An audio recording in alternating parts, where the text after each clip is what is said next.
The greater your craving for something, the further it seems to recede. A strong wish generates movement, yet most often, this motion is misdirected. You reach out with trembling hands, trying to seize what you want. And just as when attempting to hold water, the tighter your grasp, the more it slips between your fingers. This is not a failure. This is physics, masked by layers of forgotten wisdom. You are instructed to want, to pray, to dream, to focus all your energy on the appeal. But what if the very act of appealing obstructs the receiving? This enigma troubles the mind, for it disrupts the fundamental thought pattern people are conditioned to regarding materialization. From youth, you were told to have hope, to desire, to wait. Yet all these states share the same vibrational signature, absence. When you desire, you underscore the fact that you do not yet possess it. When you hope, you acknowledge a lack. When you wait, you confirm that the moment of fulfillment is somewhere in the future, not presently here. The field, the quantum world that responds to frequency, does not interpret words. It translates states of being. And so, without realizing it, millions of people vibrate in harmony with absence, all while believing they are summoning abundance. This realization creates the first fissure in the outdated belief system. If desiring does not draw something closer, then what does? The mind aggressively seeks the answer, striving for a conclusion, because the narrative feels incomplete. And this is precisely the entry point to a more profound truth. Ancient mystics spoke of this in whispers. Contemporary physics is now alluding to it. Materialization is not about wishing, but about embodiment. Do not say, "I wish to be."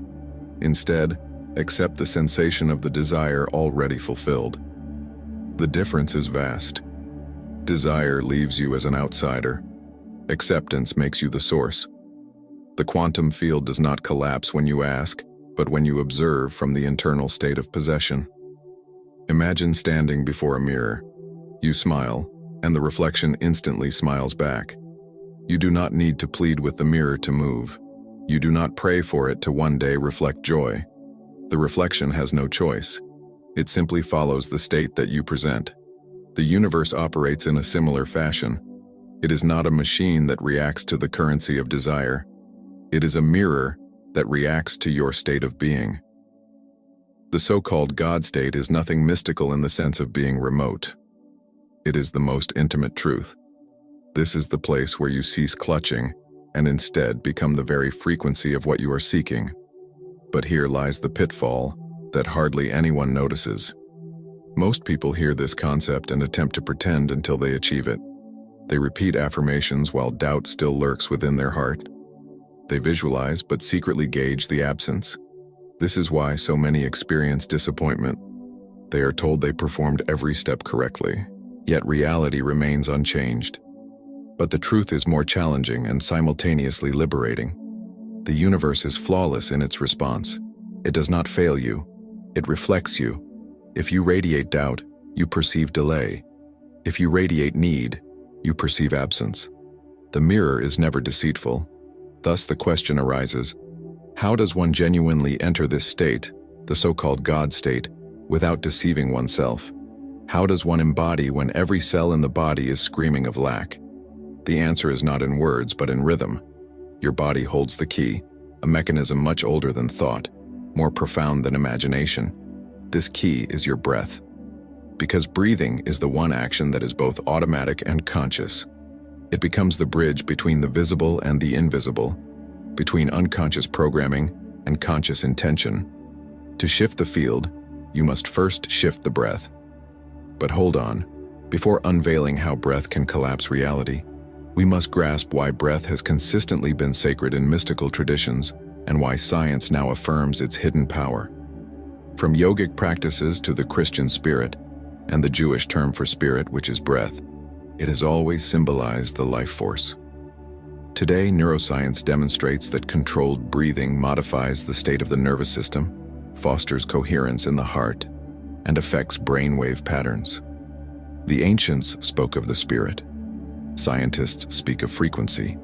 They are referring to the same thing. Breath is not merely air.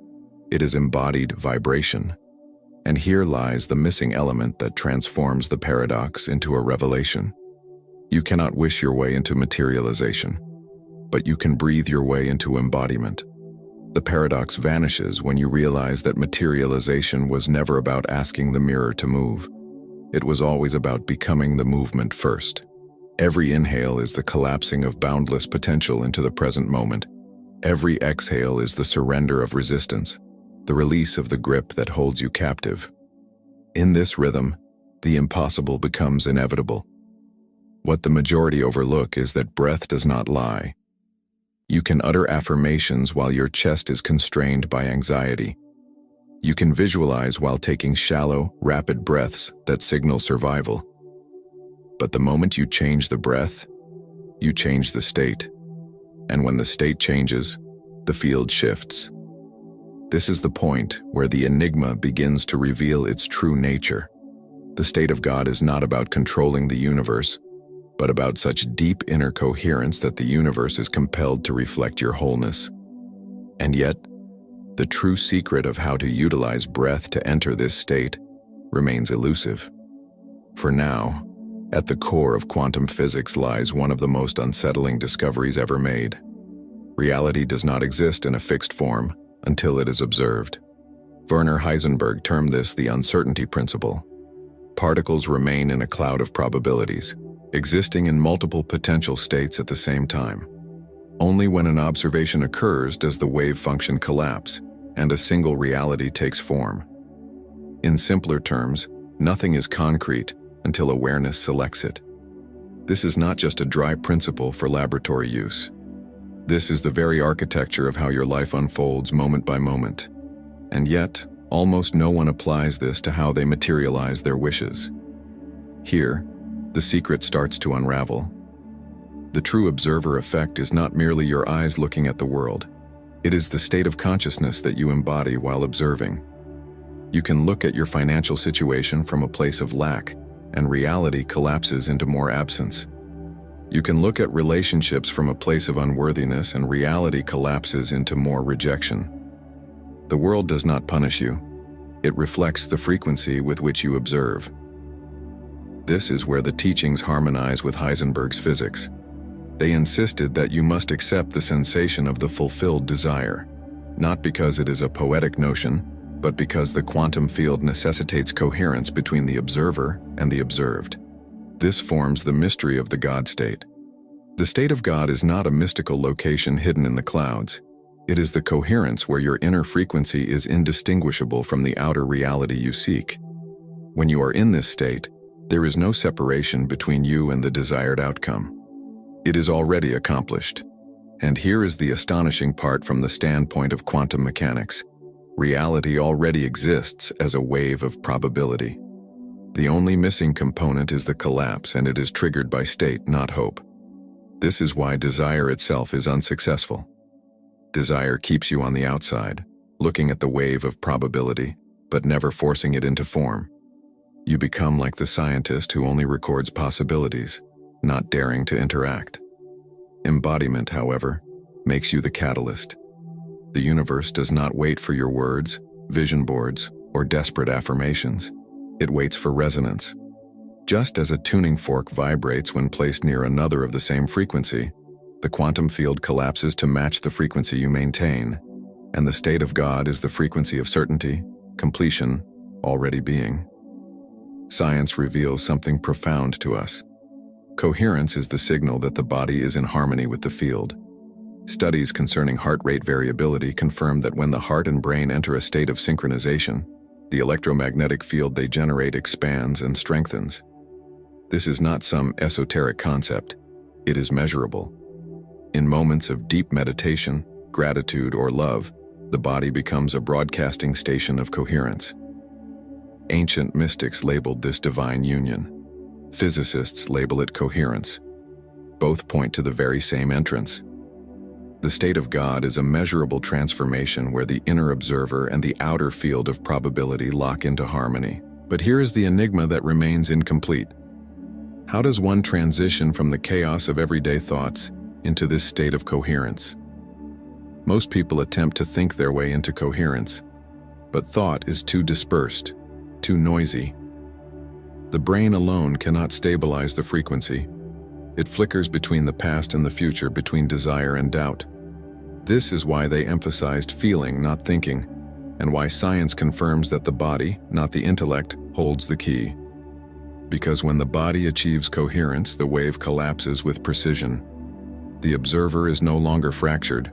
The state of God arises not through greater effort, but through resonance.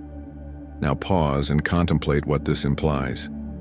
If collapsing reality is a function of state, then every moment of your life is proof of what you are embodying. Every unsuccessful materialization is not failure at all. It is proof of perfect physics in action. The field is uncompromisingly honest, reflecting precisely who you are. And this honesty is freedom, because it means the power was never external to you. It was never about earning the universe's favor. It was always about coherence. The state of God is simply the state in which nothing within you contradicts the outcome you are seeking. You are no longer a beggar at the door of reality. You are the door. This leaves the question throbbing in the depths of the mind. If thought alone cannot open the state of God and desire keeps you locked outside, then what is the practical entrance into coherence? The answer was hidden in plain sight, waiting from the first moment you entered this world, the rhythm of breath. Every inhale, every exhale is a rehearsal of collapsing, an opportunity to align the observer and the observed. But how? How can breath, something so elementary, become the tool that opens the door to the state of God? This is the secret we are about to reveal. Stay with this thread, because the missing piece of the puzzle is about to fall into place. From the first moment you entered this world, breath was the hidden rhythm of your existence. It is the one act that bridges the unconscious and the conscious, the automatic and the intentional.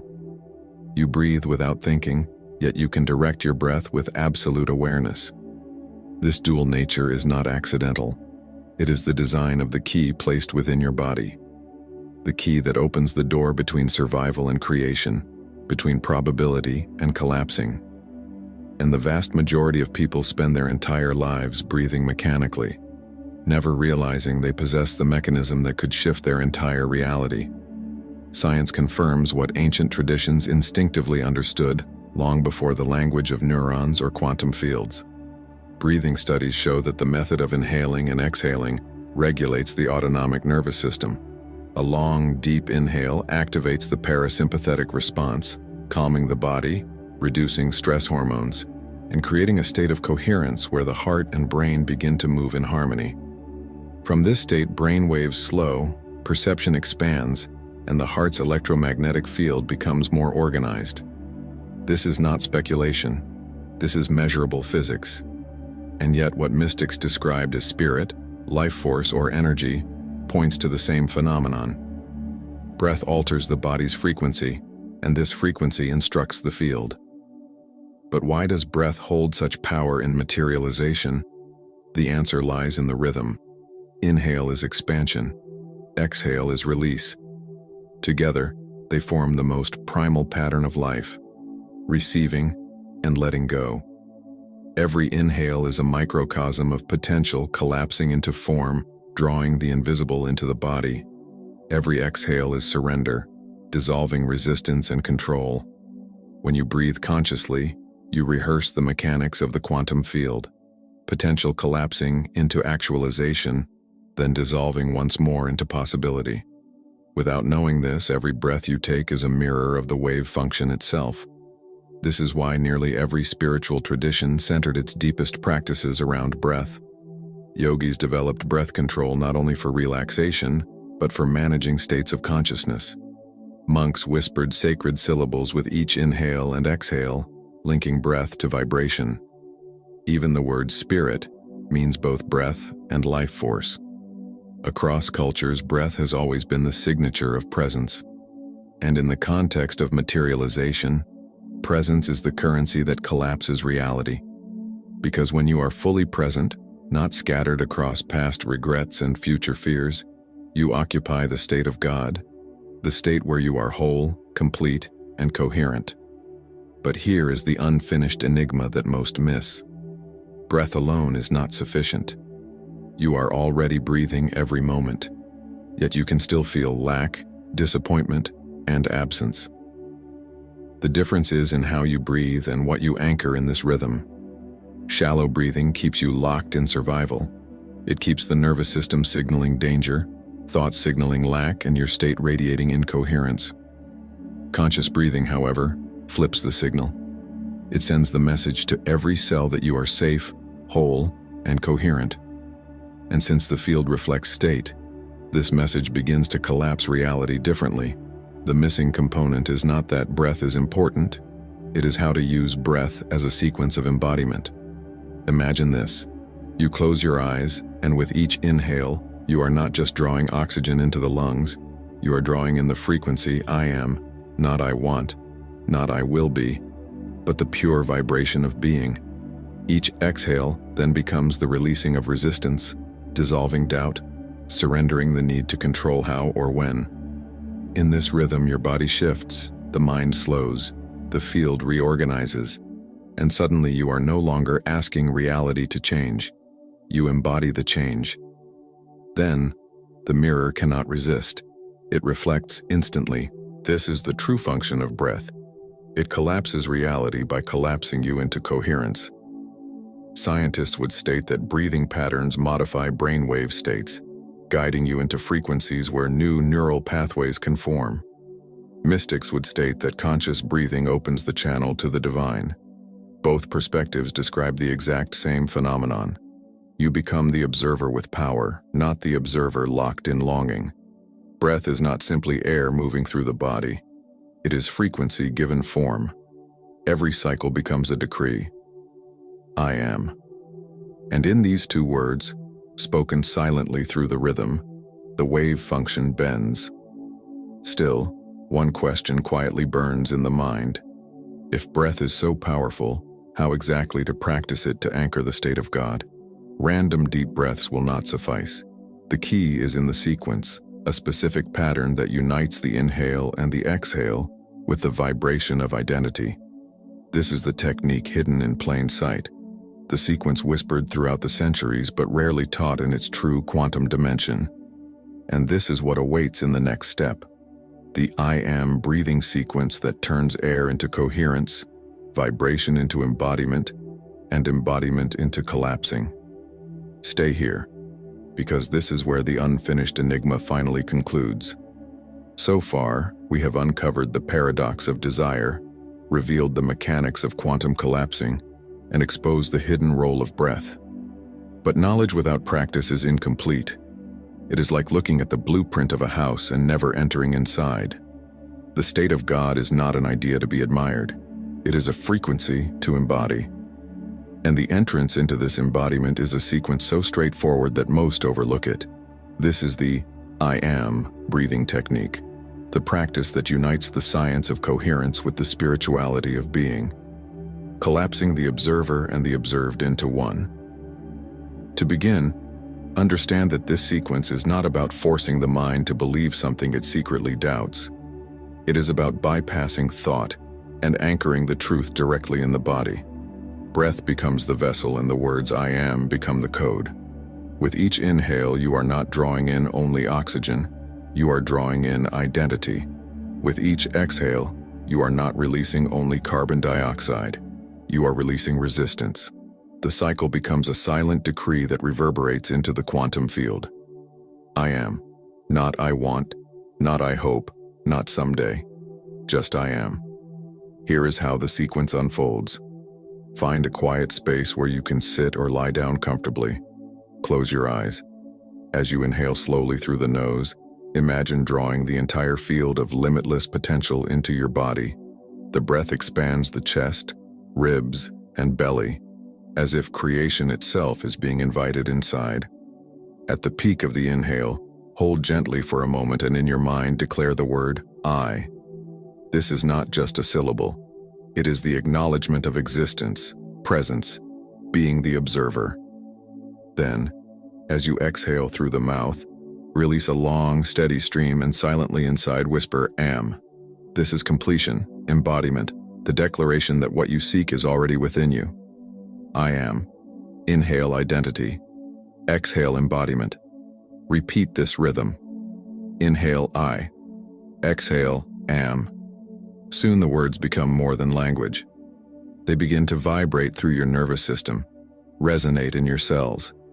Each cycle reorganizes the field around you, drawing the wave of potential into collapsing, matching the frequency of fulfillment. After several minutes, you will feel the shift, not in your thoughts, but in your state. The edges of lack dissolve. The body relaxes. The universe's mirror begins to reflect differently. This is not imagination. This is coherence. You are no longer trying to persuade reality to change. You are the reality changing. What makes this sequence powerful is its precision. It combines breath, which alters physiology, with identity, which alters vibration. Together, they remove the separation between who you believe you are and who you truly are. They insisted that the key to materialization is accepting the desire fulfilled. This sequence makes acceptance visceral. It is not acting as if with effort. It is breathing as if, being as if, vibrating as if. The frequency I am leaves no space for survival longing. The state of God does not need to be created. It is revealed, peeling away the illusions of lack one breath at a time. Now here is the moment of engagement. As you hear these words, let the sequence move beyond the spoken text and into your reality. Anchor it now. Let the declaration echo beyond silence and into the community. Write the words I am. If you are ready to stop desiring and start vibrating, this is not just an exercise. It is collective embodiment. Each written statement becomes multiplied frequency, a ripple through the field of all who read. In this shared vibration, the state of God moves from theory to practice, from individual to collective. The power of this sequence is not in how long you practice it, but in how deeply you allow. Even 3 minutes of coherent I am breathing can reset your state, collapse the noise of doubt, and align you with the frequency of fulfillment. And yet, the longer you remain in the rhythm, the more the body learns it as its natural state. Over time, you no longer do the sequence. You live it. Breath becomes a subconscious declaration of being, and the universe, uncompromisingly honest as always, reflects without delay. But there is a deeper layer still awaiting. Breath alone initiates coherence. Identity anchors the state. But what about the cycles of disappointment that pull you back into lack? How does one dismantle old patterns that recycle failure and create resistance? This is the next phase in this journey, because once you have experienced the state of God, the challenge becomes holding it when the world tests you. And to do that, you must recognize the hidden cycle for what it is and break it forever. If you have ever used affirmations, repeated visualizations, or spent nights asking the universe for signs, you know the sharp edge of disappointment when nothing changes. This heaviness, this quiet frustration, is not a sign of failure. It is proof of a repeating cycle. The cycle is straightforward but harsh. You desire, you act, you wait, and you notice nothing has shifted. So you desire harder, act more frantically, wait more anxiously, and the silence of reality grows louder. This is the trap of materializing from desire instead of embodiment. And once you clearly see the pattern, you cannot unsee it. The disappointment cycle functions because the state of lack is disguised as effort. Most believe that the more they push, the closer they get. But in quantum terms, effort without coherence only amplifies dissonance. The frequency you broadcast when begging, forcing, or straining is the frequency of separation. The field reflects separation, not intention. This is why people can spend years on attraction techniques and still feel trapped. They are broadcasting from misalignment, hoping the universe ignores the static noise. But the universe is flawless. It reflects only what is coherent. Here is the pattern interruption. Your so-called failures are not proof that materialization does not function. They are proof that it always functions without fail. Every failure was a perfect reflection of the state you were embodying. This is not punishment. It is precision. This realization initially stings because it places responsibility squarely in your hands, but underneath the sting is freedom. Because if you create the cycle, you are also the one who can break it. So how does the cycle break? Not by trying harder, not by adding more sequences or accumulating endless techniques. The cycle breaks when you shift identity from lack to embodiment, when you live the state instead of chasing the outcome. Here, the radio analogy becomes powerful. The radio does not beg the station to play the favorite song. It does not ask for permission. It simply tunes to the frequency, and the song arrives. You, too, are a receiver. The state of God is the frequency. Disappointment arises only when you keep twisting the dial to the station of doubt and lack, insisting the universe must play a different song. The moment you tune correctly, the music flows effortlessly. Science echoes this truth. Studies of heart-brain coherence reveal that disappointment generates chaotic signals, irregular rhythms in the body's electromagnetic field. This incoherence disrupts communication between your biology and the surrounding field. Gratitude, presence, and identity, conversely, generate smooth waves, harmonized frequencies that project clarity into the field. The universe does not resist you. It reflects the clarity or chaos that you radiate. What this signifies is that disappointment is not the end of the path. It is a signal, a diagnosis showing exactly where incoherence reigned. And here is the most liberating twist. Even your moments of failure were sacred practice. Every delay, every missed outcome, every disappointment is proof that the field is listening with absolute precision. The lesson was hidden in plain sight. The state of God does not demand the erasing of the past or the denial of moments of struggle. It asks you to reinterpret them. What if your failures are not proof against you, but proof that you are powerful enough to collapse reality? Only you were collapsing it from the wrong state. Suddenly, disappointment transforms into feedback, into guidance, into opportunity. But this leaves one final question. If the state of God is already accessible, why do people struggle to remain in it? Why does it seem like slippery sand, held for a moment only to be lost again? The answer is that most still perceive the state of God as something to reach for, not to live in. They revert to desire, gripping, and waiting. And every time they do, they re-enter the cycle of lack. Breaking the cycle means no longer diving in and out of embodiment. It means allowing embodiment to become identity. You do not visit the state of God. You live there.